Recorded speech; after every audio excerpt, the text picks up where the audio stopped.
ببین شیعیان امیرالمومنین اگه میشه ما رو آقا متعصب نداشته باشیم، مگه ما مثل تو بی غیرتیم؟ اشهد ان علی ولی الله، علی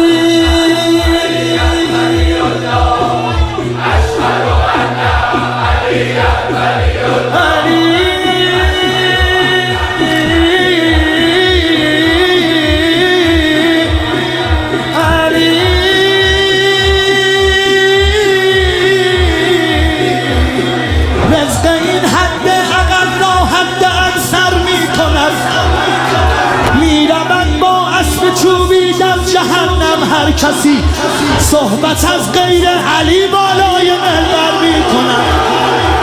روزهایی که علی مشغول صحبت با خداست، معجزاتش را به اسم الله قنبر میکنن.